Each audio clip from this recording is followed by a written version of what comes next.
precisely, no stories.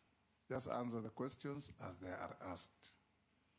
Before we embark on that journey, I'll advise you to tell us if you are Christian, Muslim, Hindu, or a non-believer, so that we can know which oath to administer on you. Thank you, Mr. Speaker, sir. I am a Christian. You are Christian, so you may be upstanding. Take the Bible in your right hand and raise it, and you will recite the oath that the sergeant will hold for you. Move closer to the mic so that it's recorded. Thank you. I, Anna Wendot Cheptumo, do swear that the evidence I shall give before this committee on the matters under its consideration shall be the truth, the whole truth, nothing but the truth. So help me God. Thank you. You may take your seat and sign to the oath.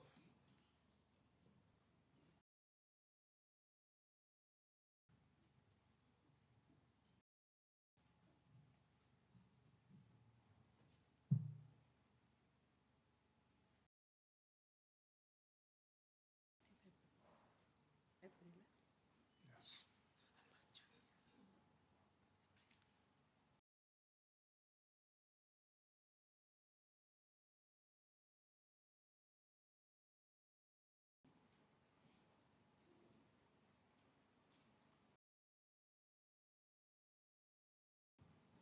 You then should proceed to give your documents that you have to the clerk to check with what we have. Having done that, I'll give you 5 minutes to tell this committee who Hannah Wendot Cheptumo is,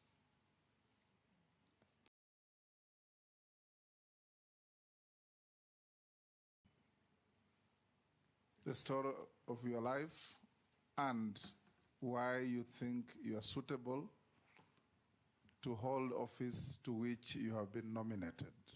Thank you, Mr. Speaker, sir, and the members of the committee present. Let me take this opportunity to introduce myself. And before then, I would like to thank His Excellency the President for nominating me to this position. Hannah Wendot Cheptumo was born in 1968 at Koitebes village, Baringo County. I was born in a family of 7 children, 2 boys and 5 girls. The 4th-born sister is a sister who lives with disability, and I, being the 5th-born, I learned at a very early stage to be a caregiver. I then went to Koitebes Primary School. And during the time in my primary school, it was those days that there was a lot of teenage pregnancy, FGM, and early marriages. So we would have students go for holidays, and when we open in the new year, they are not there. And that is the society in which I was born. I went to Kituro High School, which is a mixed secondary school. Partly enjoyed being in school, although there's a lot of teasing by the boys, and it affects your performance. And some of those things the teachers would not know, because they are done right in class or when we are going for games. So again, there I learned how to survive, because you had to survive to be able to go through your education. I proceeded to Kapsabet Girls High School, where I did my Form 5 and Form 6. Thereafter, my father passed on. So then my mother became the sole breadwinner, and the issues of patriarchy in the society were very pertinent then. So some of the people that had sold some property to my father wanted to take it back, because it was only a woman now who was there. So it really sensitized me at a very early age. I proceeded to the Cooperative College of Kenya, where I learned management of cooperative societies, audits, After I completed, I proceeded to work at the Ministry of Cooperative Development, where I was managing about 30 cooperative societies at any one time. And the work I used to do was management, training, and supervision. While working there, I was able to see how members of cooperative societies were suffering because money would be deducted at source and not remitted. So most members died before they received their dues. And that really informed my decision of joining the law school so that I could see how we can sort some of the problems because they were apparent in the society. So I then consulted widely, and while there, remember, I was at an advanced stage, so I met the love of my life. So I married Cheptumo, and were blessed with 3 children as I was still working. So through his mentorship and also consultation widely while working, I proceeded to go and do law at the University of Nairobi. I completed the University of Nairobi and continued working now as a negotiator and alternative dispute resolution agent at the Cooperative Tribunal. In 2007, my husband joined politics, so I had no choice but now to go and work in the law firm as a managing partner, which I still do to date. Other than my professional and family life, I am also, I have a lot of social things that I do, mostly in the church. I am a member of Africa Inland Church Kenya. Specifically, I'm a member of AIC Langata, where I am the chair lady of the church, so I lead the women as a woman. I also teach children in a program called CED program, Christian Education Department. So I teach girls of the age of 6 to 12. They are called stars. So we teach them to be stars at a very early age. Then once they pass that age, we teach them now as cadets. The skills that we teach these children is to know how to live with others in the community. And who teaches the boys?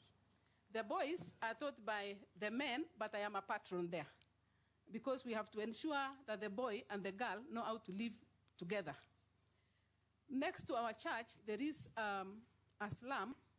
So we noticed that the girls and the boys in the slum did not have an opportunity to learn because they don't have the space. So we would go doing missionary work there, then we bring the girls and the boys and we teach them. To date, if you go there, you would not know who comes from the slum and who comes from the estate. And that is what I've been doing. And in brief, you only gave me 5 minutes, so maybe I stop there. But I would like to say, through what I have talked about, or rather giving the chronology of my CV and my life, I learned at a very early age to be a caregiver because of my sister. I learned how to do conflict resolution at the Cooperative Tribunal. I am a serious negotiator. I even negotiate for votes and I succeed. So that one I've learned as a family person and as an advocate. And in leadership, a lot as I work in the law firm, because to come from that old age and to run a law firm and it is profitable to date, I had to really know how to negotiate and how to deal with clients' issues. So that business is doing very well. It is paying tax. I'm a mobilizer. I mobilized a lot in cooperatives. I'm a teacher in the church. People management. For you to succeed, you must know how to deal with people. And I am a keen listener and a serious negotiator. I listen and I negotiate. Thank you. So, Mr. Speaker, sir, with these skills, I would like to say, if this committee approves my nomination, I will negotiate for more funding for my ministry. And negotiating means budget issues, because when I went through their readings, most of their problems is budget cuts. I will also foster teamwork. You can't work alone. Mine is like an issue of marriage. It is me who is getting married there, and the marriage must work. I will also engage other stakeholders to promote arts, heritage, culture, and champion for gender equality. And because I am a lawyer, I'm especially keen to work on pushing for pending policy and legislative matters, which I saw most of them are pending in Parliament. So the Constitution is there, but the laws, the relevant laws, are wanting. Thank you, Mr. Speaker. Sir. Majority Leader. Thank you, Honorable Speaker. Honorable Hannah Cheptumo, you only seem to have worked with the Ministry of Cooperatives as a cooperative officer way back, yes, before you went into private practice.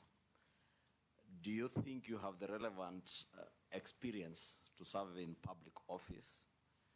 And I know you are married to a politician, so you might have engaged in a number of public engagements with late Cheptumo. But do you think you have the relevant experience now to serve as a cabinet secretary in public office? And aware of the demands of that office as a cabinet secretary, you have also stated that you have been engaged in a lot of other activities outside the law practice in your firm, in the church.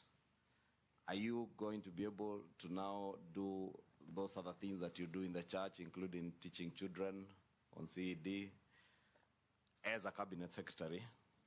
And lastly, on gender-based violence, you come from an area, as you say, girls experience a lot of hardships coming from a semi-arid area in Baringo. And you've seen the recent news of femicide cases and gender-based violence against young girls and women in the country. What is your plan, should you be approved, to stem that those rising cases of gender-based violence and femicide in the country? Thank you, Mr. Speaker, sir. We can take 1, 2 more. Just note what you have been asked. Junet? No question? I'm satisfied. I have no question. Yes, Nelson? Yes, a quick one. You said that if approved, you will negotiate for more funds for the ministry you've been nominated to. Where, in your opinion, do you think those before you have failed? Thank you, Honorable Speaker. Let me say this, that her late husband, Honorable Cheptumo, I served with him for 10 years. Number 2, the late Cheptumo was a senator representing my community in Tiate. And therefore, with those remarks, Honorable Speaker, I wish her well in convincing this committee to approve her. I thank you, Speaker. Naisula? Thank you, Chairman. So you come from a region in the North Rift where there's a lot of conflict. And most of the time we leave it to the security department, while we know women and children bear the most brunt of conflict. I would like to know, if you're approved and you become the CS, what efforts you will put in to build to ensure that there is peace also in that region. And then I'd just like to hear from you, because when you talk about femicide, when you talk about cultural issues, you really can't point your finger on it, really. I'd want to hear what innovative ways you will deal with issues of femicide, on the cultural issues like early marriages, FGM, things that we have struggled with as a country for many years. You can answer those three. Thank you, Mr. Speaker, sir. Thank you, members. I hope I have captured well. So to start with the issue of whether I am qualified or whether I have the capacity, I earlier on said that I have worked in the Ministry of Cooperative Development. That is where I came, that is where I started my work. I worked there for 14 years. Secondly, where I'm going to work, I will not be alone. We have a structure in that ministry, so you work with the people who are there. They are permanent secretaries, they are heads of departments. You consult widely so that you can be able to function. So I believe I'm qualified because it is about the other person. You can't work alone. You have to work as a team. The issue of the other works, if you talk about the law firm, I have trained many students through pupillage. It is an opportunity now to give them the chance to also work there. And secondly, 2 of my children are advocates, so they will continue. After all, it was the vision of their father. Let them carry on. About teaching in the church, that one I will not abandon because that is where the cradle of life is.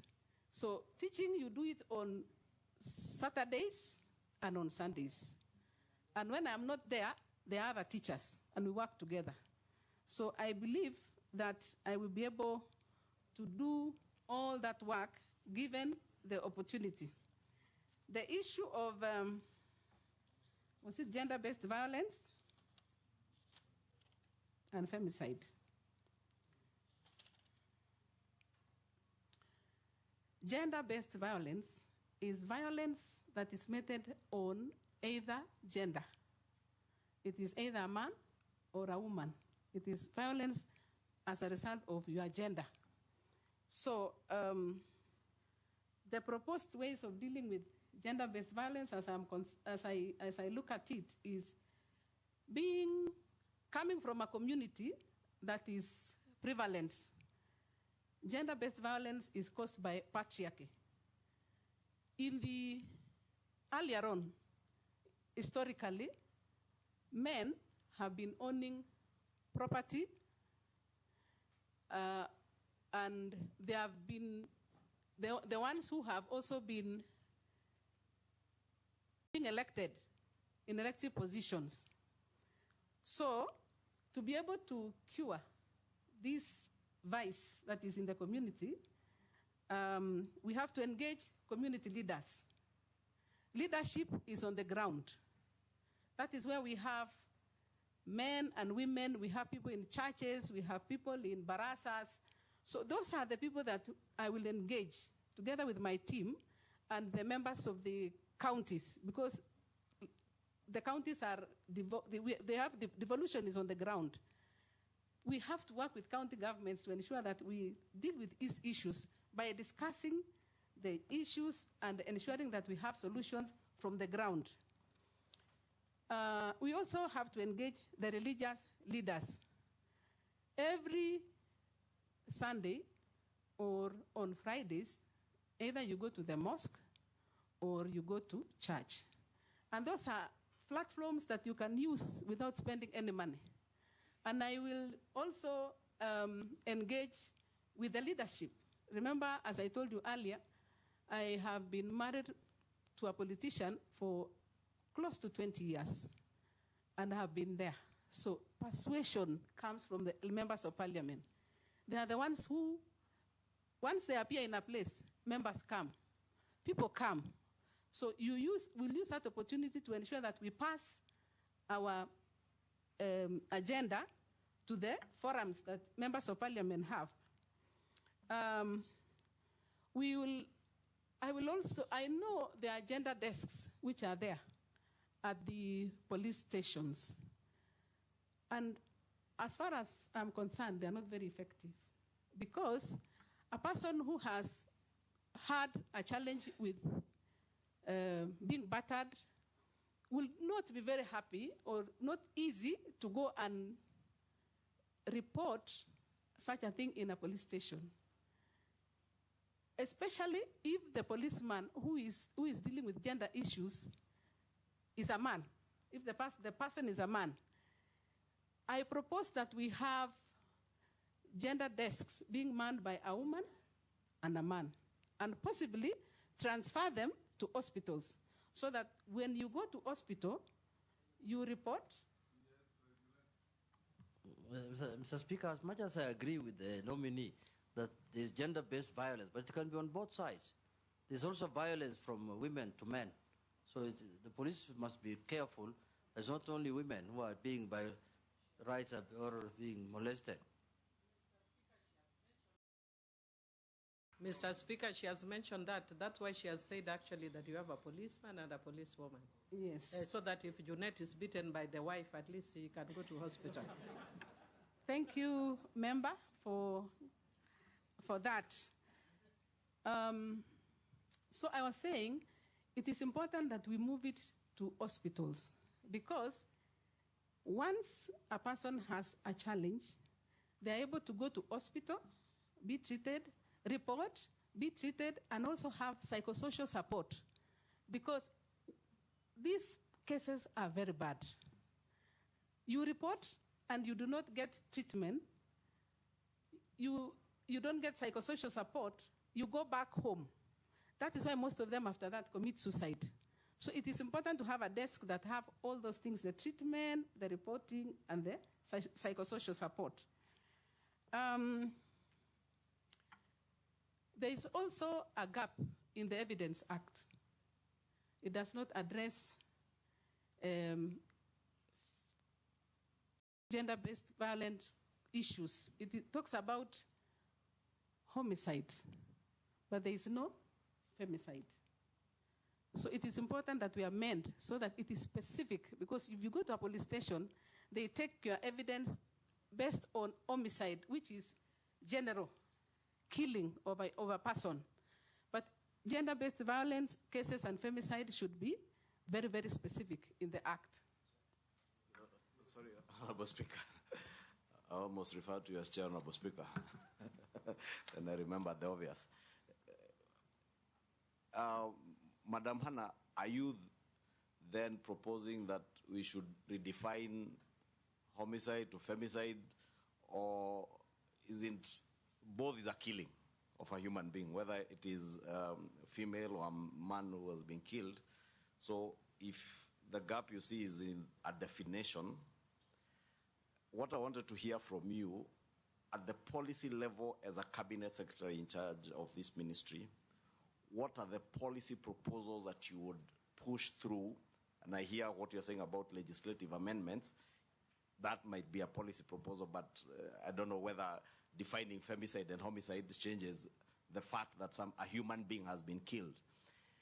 It is policy proposals that would, for instance, working with GAO officers, National Government Administration Officers, the National Police Service officers, other government agencies, to even educate girls from a young age in schools. How do you handle relationship issues? How do you handle people who are being mean to you, people who are expressing violence, even verbal violence to you? That's what I wanted to hear, but I see you now delving onto definitions in law. Whether it is femicide or homicide is a killing. And I don't know, you're the lawyer, I'm not a lawyer, but both are killing. And I don't know whether it is right to kill a man and wrong to kill a woman. Both is murder. Let me first define what femicide is. We know it. Yes. Just tell us what you are being asked. And you see, you are focusing on post-violence interventions.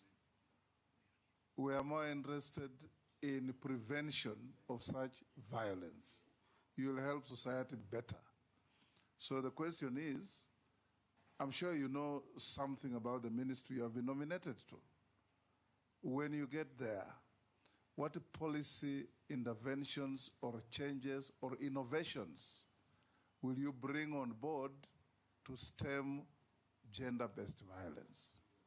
Don't focus on how you'll handle people who have been bastardized and beaten up and battered and so on.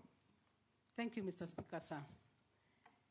I see the solutions to be coming from the locals. So one of the policy measures that I will propose is to include the gender-based violence issues in the education system. Because right at the education level, that is where children can learn even how to report and when to know when they are being violated. So put it in the education system. Propose together with the other line ministry on how to deal with issues of gender-based violence at the primary schools and at the secondary school as a curriculum. Secondly, is to have the education of the locals on why they should not be, why they should protect. For example, the boys, they should protect their sisters.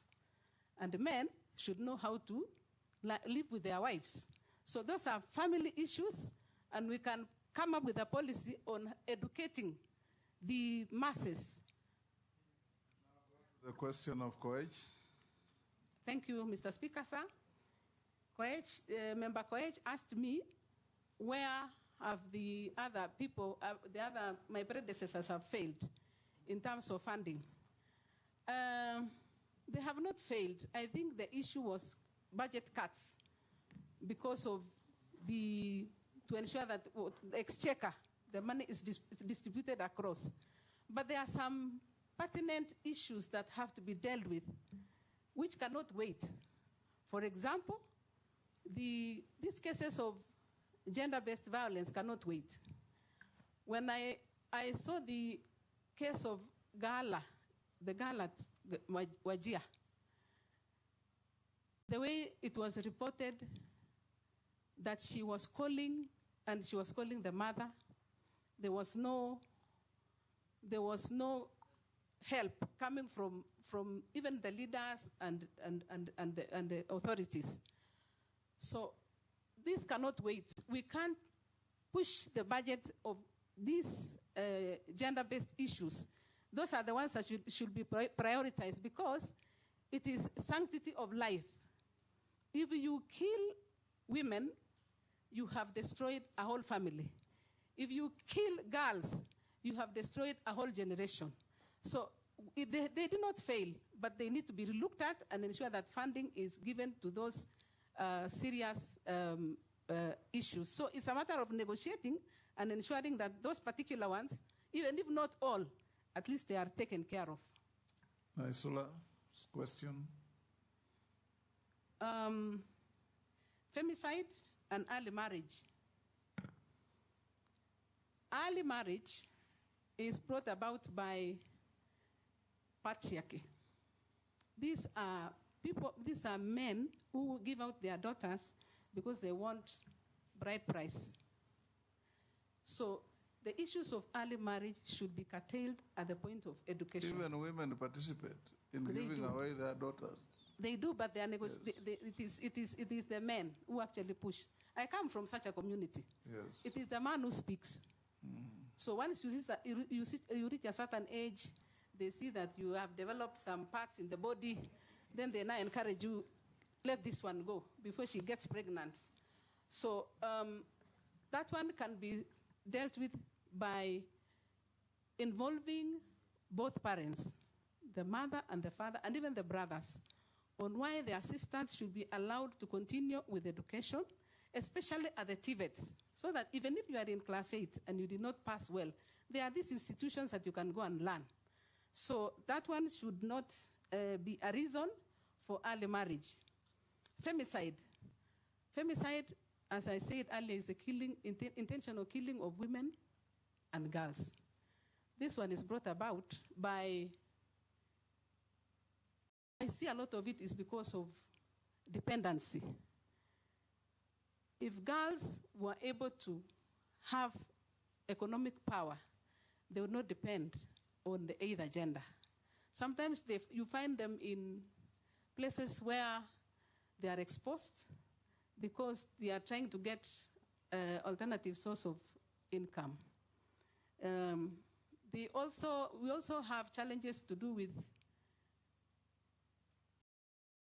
I've said education. Education, yes.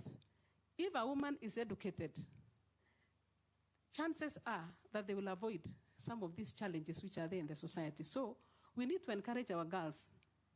The girls who have been killed in Airbnbs are in universities. They're educated. They're educated, but those ones are looking for money. Yes. You know, a girl has many needs. Point of order. Point of order.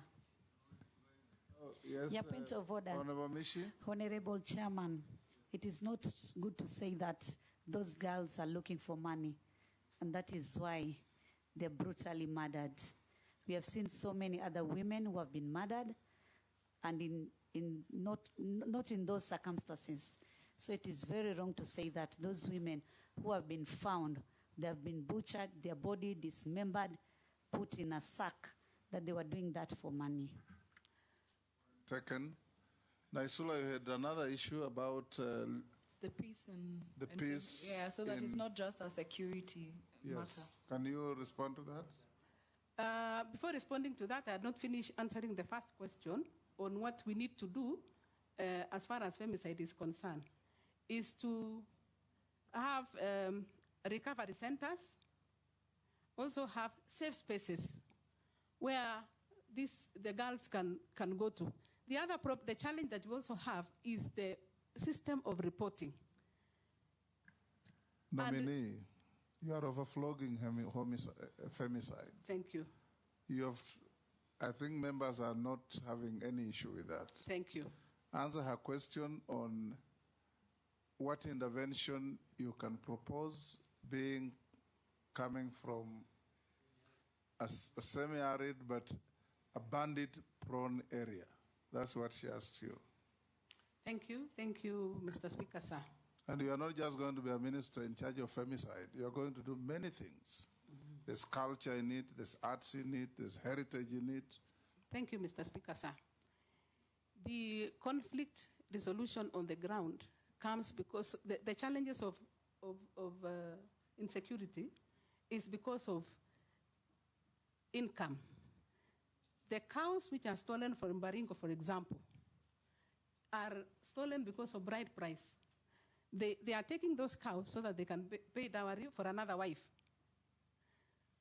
So how to deal with that one is to encourage, first of all, to try and deal with this issue of you must give out 20 cows. For me, even Cheptumo did not pay the 2, and I am still married to him. So you don't have to have 20 cows. You can have 2 and still get married. We are willing to get married anytime. The other issues that we need to encourage is this bottom-up transformation agenda of trying to work on matters of agriculture. If you look at Baringo, for example, Lake Baringo has a lot of water. So we will work with the other state departments of, for example, irrigation, to have these people work in the farms instead of going to steal. Because food will always be marketable. So why steal cows to buy food? Just ensure that you have work on the farm, get the food. Then go to schools. Thank you. Robert? Yeah, thank you, Mr. Speaker. I have two very quick questions. One about gender and the other one is about arts. Take the questions very carefully so that you give concise and precise answers, like I said. No stories. No stories. Thank you. Thank you, Mr. Speaker, sir. And femicide, we have had enough. Thank you. Yes. Yeah, I'm sure mine will be some maybe yes or no answers. Now, Article 27.8, Article 81B, and Article 100 are very clear about the two-third gender rule. Mm-hmm. And these have consistently been violated by state officers. In fact, I'll point out that in this nomination, if we approve the two of you, the cabinet will not even have achieved the two-third gender rule. Mm-hmm. What is your comment about that consistency in not making sure we get the two-thirds? Secondly, on the issue of arts, you have talked to us here and you have told us you have been a teacher, you have been teaching, but you're not a trained teacher. Now, most schools have to have arts. In fact, we're looking at next year when we go to senior secondary, we'll even have a pathway. The pathway is called Arts and Sports Science. So basically... Yes, Janet. I wanted to through you.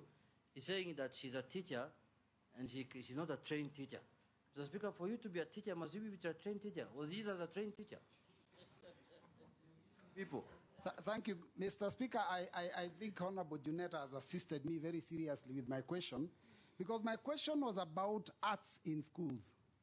Recently, you saw when there was that drama and a lot of drama in the streets of Nakuru, when a school presented some play and there were issues about that play.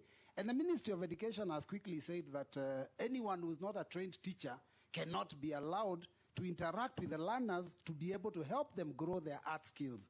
So what is your comment on that matter? Thank you, Mr. Speaker. Thank you very much, Honorable Speaker. I have a very simple question on the arts. One, there are a lot of musicians there in the villages trying to struggle to survive, and they're looking for ways to make a breakthrough. We look at the Tanzanian model, where great musicians come and they make money, but the Kenyan musicians still remain very poor. When you take over, if this committee approves you and you take over, what are you going to do about the young artists in the village struggling, and yet they have good quality music, but they cannot break through? Thank you. Honorable Millie. Thank you, Mr. Speaker. Mr. Speaker, I just want to note that should you be confirmed, which I really strongly hope you will, that you'll continue with the energy that you have shown, because you appear to have landed running, because this is a ministry that has stayed without a substantive CS for a long time. And I'm glad that you've noticed that one of the things bedeviling this ministry is budgetary allocation, of course, which goes back to Parliament. But again, using your negotiating skills, you said you'll try and use it to increase. I have one question that is gender-related and one that is culture-related.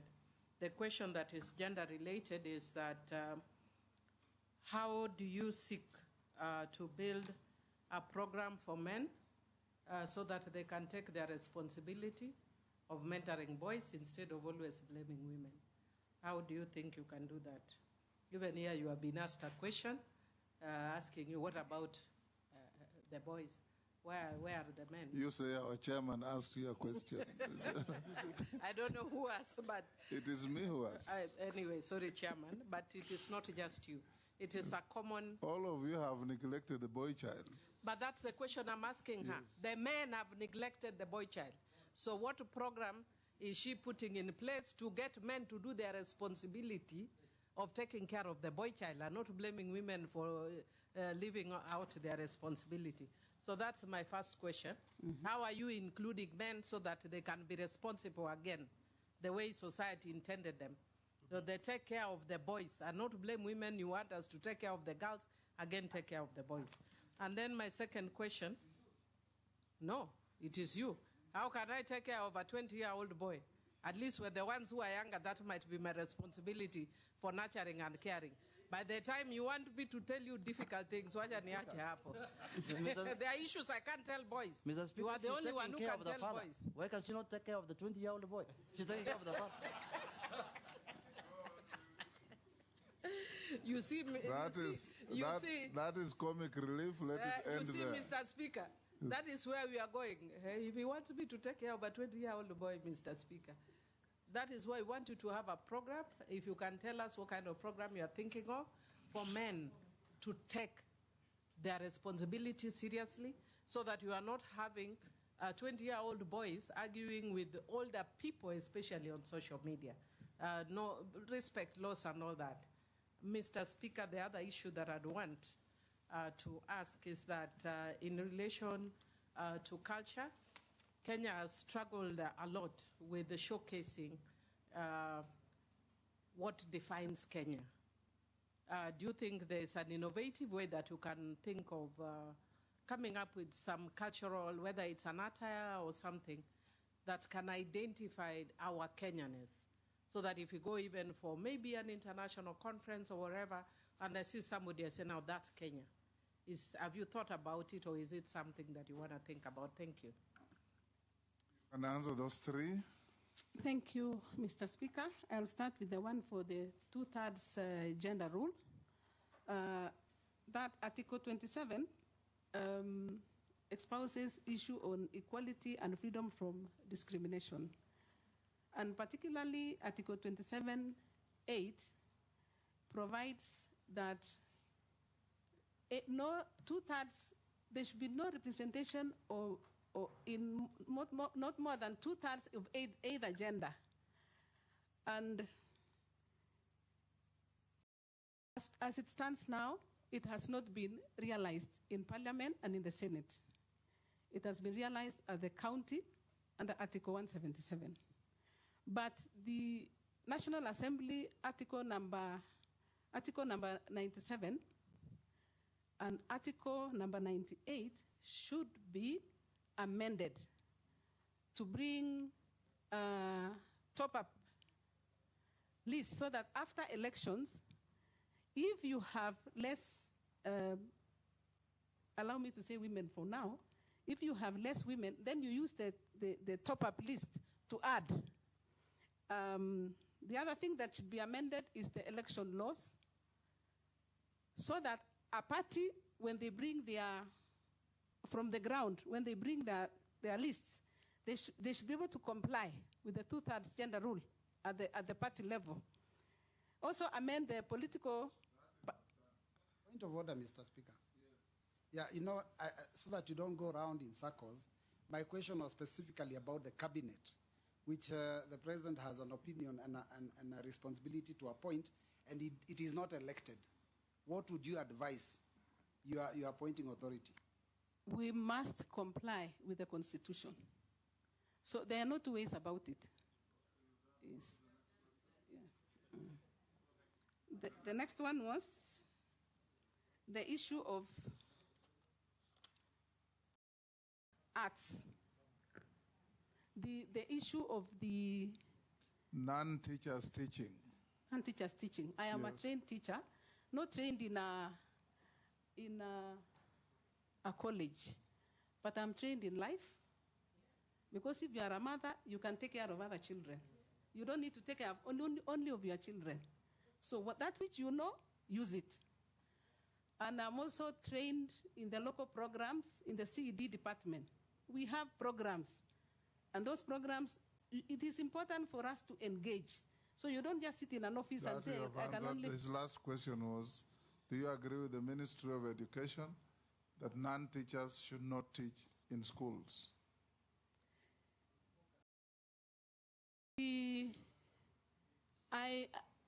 I believe, again, that people are gifted differently. For example, if you are talking about artists, and they want to, they are the ones who, not all teachers can write plays. Not all, I mean, people are... Order, Robert, we stop cheering the nominee. So all you need to do is to have a proper engagement. And because the schools are run by an administration, it is for them to only ensure that they check what is happening. And I'm not specific on any issue. I'm simply saying that should be the way. Go to the next question by Owen Bayer. Musicians. And Mr. Speaker, she has said proper engagement. Proper engagement, yes, absolutely. Musicians. Nominee musicians, he says our local musicians wallow in poverty. Musicians in our neighborhood seem to be doing very well. What are you, if you find favor with this community, going to do to uplift the status of our local artists, especially musicians? That was his question. Thank you, Mr. Speaker, sir. Arts is a very important aspect of life. The proposal that I have is to ensure that they are remunerated for the work that they are doing. In my reading, I came across a case where the performers are doing their work, but the collective management organization collect their money, but they do not remit. So they collect 100%, but they remit only 10%. Meaning the people who are actually doing the work are not receiving their payment. So one of the policies that we are going to engage first, in fact, that should be a priority, is to ensure that we look at why are they retaining this money. They should be prosecuted. ESCC and these people who are ESCC and the DPP, we should all work together to ensure that any money that has been collected, if one is retaining, they should be able to release. Otherwise, it is not that they are doing a lot of work, but they are not getting paid for the work that they have done. The other proposal that I have is to engage the county governments, because most of the performances are done at the Kenya National Theatre, but we need to ensure that we have cultural days almost frequently in the counties, and they are organized the way you organize football teams. People should be engaging over the weekends. Artists are there, you pay, and then now from there they receive their pay. And that can only be done with the help and with coordination with the county governments. Go to Millie Odhiambo. Men are our husbands, and they are our fathers, and they are our brothers. They need to engage in income-generating activities. In the ministry, there is a program that is meant to engage the men. I have read somewhere to engage the men in income-generating activities, not to just wait for the women to go for chamas and then they come and beat them because they have money. The other thing they need to do is to involve the men in decision-making. You know, just like in the Bible, when Eve sinned, Adam was just quiet. Men need to come up, give their views. So we will be engaging them as we do these community-based projects, that we must have men giving their views. They should also register in cooperative societies, and then they borrow money, develop themselves, and ensure that they teach the boys to work hard from a very early stage. All these problems are coming because of patriarchy, because men believe they are not supposed to do much other than come in the evening and say, "Where is my food?" It is a high time they also get engaged. Anna, you know, those are not correct statements. You also know that Eve made Adam make a wrong decision. Mr. Speaker, he was quiet. The Bible says he was with her. Eve made Adam make a wrong decision. But answer the question of Millie about... Yes. Thank you. Chairman, I want to bring to the attention of the nominee, even from the composition of this committee, you can see men are more than, they are working harder than women. There were more. Secondly, that statement you must withdraw because it's bordering gender-based violence.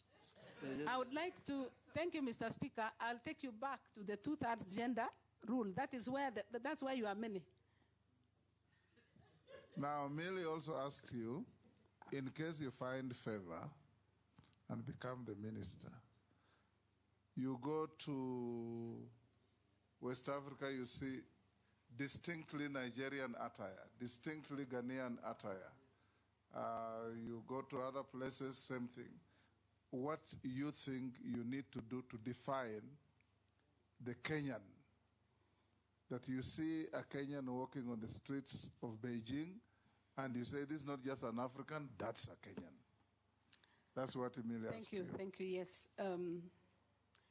Dress code, or rather dressing, you can't be able to say this is the kind of an attire that is acceptable, because we have several cultures. We have different cultures.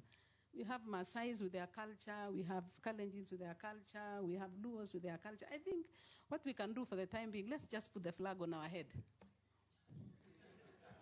Yes, George. Thank you. Thank you very much, Mr. Speaker. Speaker, we will start wearing flags on our heads to distinguish ourselves as Kenyans out there. I think that would be very interesting. maybe before my brother here asks, just to help for purposes of the future, because I've been very observant, what you have said in just can actually work. Not necessarily by the flag. If you look at the Kalenjins, the Luos, the Kikuyus, they always, especially for the women, they have this sort of a variant of what I've modernized here. In Luo, it's called Ligisa. And in Kikuyu, you have it. So women have it, these men have varied. What Jomo Kenyatta used to wear, what Oginga Odinga used to wear. So it used to be worn as a leadership thing, but we can change it and make it a fashion statement. The other thing is, whenever I go out of the country, I see anybody with Kikoi, they are always a Kenyan. You have to answer that. Go on. Thank you. Thank you. I think we have something on gender, culture, and arts. Let's do something on heritage. We have a lot that we have inherited from our past. But unfortunately, we haven't done much with it. If you ask anyone what we have from the past, they only think about Fort Jesus, which we got from the Portuguese. Otherwise, the rest of it, including where did we find the Turkana boy, origin of mankind, or where is that discovery that we had, where has it gone to, or Rusinga Highland, where our people from Uganda, the Abasuba, settled, all these ones. What do you intend to do as the CS in charge of heritage to ensure that we actually multiply the heritage features we have in the country with the sole purpose of revenue raising, tourism, and other attractions that are likely to be of benefit to the country? Thank you, Mr. Speaker. Mr. Speaker, I want to ask the nominee. She mentioned that the gender desks at the police stations do not work, and she suggested they should be at the hospitals. I want her to tell us who is going to fund it, or is she expecting the police to be at the hospitals manning it? Because the gender desk at my police station is not manned, womaned by a lady officer, an inspector. So who do you, because you have said there are no funds available, who do you intend to put at the hospital? Yes, it may be a good idea, but who is going to run them, and is it going to be under the police? Secondly, our museums in Kenya, I believe they would be under you, under heritage. Our artifacts are non-existent in the museums which are in the country, and they are underfunded, our museums. What do you intend to do about them? Ferdinand? I think we may be repeating the same thing. Then don't. But what I'll do, Waziri, if you are going to be made a minister from our interviews now, is that first and foremost, you talked about marriages. I think I quite agree with you. But the whole thing is that we are losing our direction as Kenyans. For example, in my culture, we had this very old culture of circumcision in Luya land that was done culturally. Today, it's been read out. Now that was actually even in Kalenjin. Today, most of the children now are going to the hospital to be circumcised, which is actually not what we had. So there's that Western influence, and we have to go back to so that you can be told, as you are rightly saying, we want to put on a flag to show they are Kenyan. But actually, you can also, when they come, when a foreigner comes to this country, he knows exactly that, this is a Maasai, this is a Jaluo, this is a Luya, whatever it is. What are you doing? Because there's a lot of influence from the Western that actually eroding this culture, which to me should be revived. Thank you. Can you answer those three? I will start with the question of heritage. we need to promote our heritage by hosting cultural days in every county where these sites are. Like, for example, we have Fort Jesus, we have Mount Kenya, Mijigenda, Kaya Forests, having like hosting cultural days around Lake Baringo, Lake Bogoria, the lakes, around Mount Kenya, because that is an heritage. So that we are able to connect with the heritage sites, is to host the cultural days there at the county, because they are situated at the counties, most of them. We need to work with the Ministry of Tourism so that they are able to market, because they are the ones who come into contact with our tourists, so that they are able to give a boost in terms of marketing for tourists to visit their heritage sites. We also can use the writing competitions, what we are talking about, arts. Engage the students to write essays, to write about our heritage sites, and also have Kenyans to know what they are and where they are. Most Kenyans don't actually know. And I'm one of them. I've never been to Lake Turkana at my age. So we should encourage Kenyans to know what is their heritage by visiting. I even propose that you should be holding also these kind of meetings in an heritage site. You must not come to a hall like this. We need to go down, because that way you are sensitizing. When they know the speaker is in Lamu Old Town, then all these cameras would be there, and that is a way of publicizing our heritage sites. I am also aware that there is a pending policy and legal framework on the Culture Bill 2014. The Heritage and Museum Bill is pending in Parliament. These are some of the legislations that they need to be concluded so that they comply with the Constitution. I will be appealing to the leadership of this House to ensure that they help us to get these bills concluded. So I think that's what I can say now on issues of heritage. Museums. She has not reached you yet. No. Go on. Go to Dawood's question. Our museums are empty. The artifacts are missing. They are in museums in London, and museums in Berlin, and museums in Paris. What are you going to do to get them back? Some countries are doing so. That's Dawood's question, right? Yes. I think there's already a policy, or rather there is an engagement with the member states of those countries to ensure that they return our items. For example, in Baringo, there is they say it's the oldest man. Avoid the temptation to show the country that you are going to be a minister for Baringo. No, I'm just using that as an example. Yes. I'll not use another one. Talk about the whole country. That old person is, I'm told, is in Germany. Yes. He needs to be brought back to Kenya museums. In fact, the other day, the schools were here, and I asked them, one of our primary schools, where did you go? They said, we went to the Museum of Kenya. What did you see? They said, we saw a lion. And how can lions be there? They are not there. It is just those things and snakes. Yes. Actually, the things which are there are snakes. We are going to have an engagement as a department or as a ministry to visit the museum and come up with a solution. Because some of the things that they are saying is that they are understaffed. Again, they will go to the issue of there is no funding.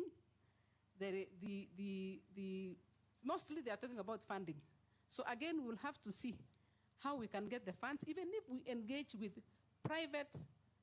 have a private partnership, so that they can use it as the advertisement, but they finance bringing these issues which have been taken out of the country. Right. Go to my point of order. Yes. Yes, Ferdinand. Yeah, I think you came very well, but I want you to stress this fact that I think because the culture is almost disappearing, let's host a day through this parliament. I think you can request so they can be able to give you, so they can have a day which is actually a cultural day for Kenya, where people can, everybody can go wherever they come from to have that. I think that's what I want you to say. Mr. Speaker, she's not answered about the gender desks being in the hospital. Who is going to run them? Is it the Ministry of Gender or is it the police? And who is going to pay for it? Nominee? I think there's already a cultural day. It has only not been gazetted. Yeah. So we'll follow it up. Then the issue of the desks. Policemen and hospitals, they don't stay far from each other. Those are public utilities. Where there is an hospital, a police station is not. So we don't need to employ other people. Use the same people. Work with the Ministry of Interior to have that desk moved there instead of employing other people. We work with the ministries. We are one government. So if we want to deal with gender-based violence at the hospitals, it is just to ensure that we deal with all those things at once. The treatment, the reporting, and the psychosocial support. So it really doesn't have to be you train or you remove the policemen. In any event, even those policemen as we speak, they don't stay. After some time, they are transferred, and there is no suitable replacement like the way they do for teachers. So there has to be an engagement on how to ensure that those desks are functional. Demase. Thank you, Chairman, not Chair. Nominee, allow me to take you back to gender-based violence. Most of the cases on gender-based violence remain unreported because of the challenges inherent in the reporting processes. We have even men being battered, women being battered, children defiled, raped. Name them, all of those are assault cases. So I'm wondering, what are you going to do as a ministry to ensure that most of these cases are reported, to encourage victims to report? Secondly, for those that are reported, as a country, we still have a challenge because we do not have structured systems where the victims can get support. And I mean psychosocial support, legal support, and medical support, where we have a kind of a one-stop center for the victim of gender-based violence. So what are you going to do as the minister, if approved, in that department with respect to addressing the challenges? There are safe spaces in some counties, but there are some counties even without such kind of a facility, where such victims can be held shortly as this support is sought. Thank you. For those that they have challenges to operationalize. There is no money, there's no budget. So what are you going to do in your ministry to ensure that there is sufficient budget, and how will you address those challenges? She said she'll negotiate with you. Negotiate with me? Yes, with Parliament. Yes, Mishi? Yeah, thank you, Honorable Chairman. Honorable Chairman, I have two questions to Hannah Cheptum. And my first question is on the issue of the girls. What measures are you going to put in place to ensure young girls who have dropped out from school due to early marriages, early pregnancy, and FGM that are given a second chance for studies? That is my first question. My second question, the government has initiated several funds, the Women Enterprise Fund, the Youth Fund, Wezo Fund, Hustler Fund, and all these funds target the affirmative group, which include women, youth, and persons with disability. But when you look on the analysis, you still see that women are still low in terms of economic empowerment. What measures are you going to put in place to ensure that these funds reach the target audience and also they give positive results? Thank you, Honorable Chairman. Russell? Thank you very much, Honorable Speaker. Madam Anna, listening to your response and also the questions that have been asked by my colleagues, everybody tends to think that this is a soft ministry.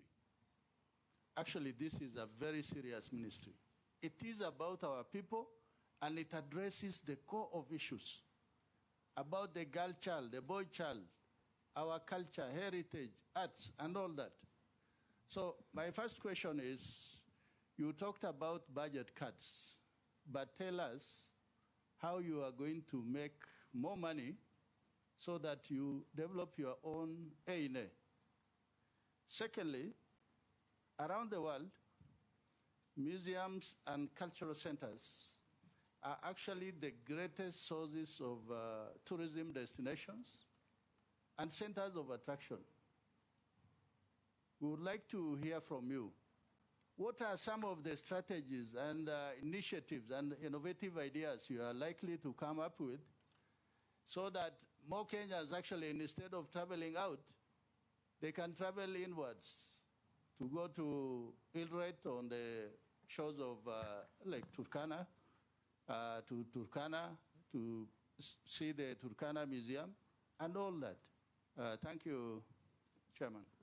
Nominee, you can answer those three from Emase. I will start with the one for, Mr. Speaker, I'll start with the one for the girls. We need to reintegrate them back to schools by supporting them to go and learn in the TVETs, because these are institutions that are available and they are cheap. So let them, if they don't want to go back to school, but at least engage. If you want to go back to primary, you can go back. Nobody denies that. Secondary, you can always go.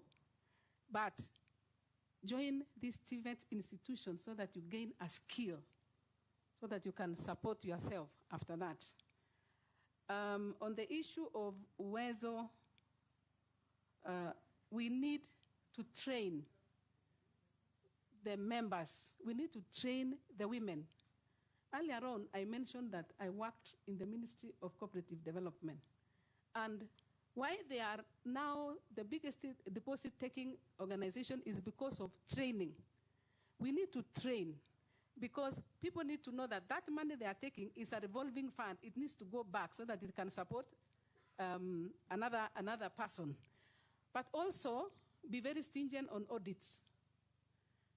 We need to strengthen the internal audit of these funds so that before it is seen as a big item, as having losses, that we need to ensure that we audit periodically these funds. And that is one of the issues that I'm going to look into it so that we don't have losses or misuse of the funds. The other question was about the issue that we have budget cuts. What can we do as a ministry to ensure, or as a department, to ensure that we have funds without depending on the budget? If you look at some of the semi-autonomous government agencies, they are called sagas in that ministry. We have one like Bomas of Kenya. Bomas of Kenya, once it will be complete, is going to bring a lot of income. And that in itself can be able to finance.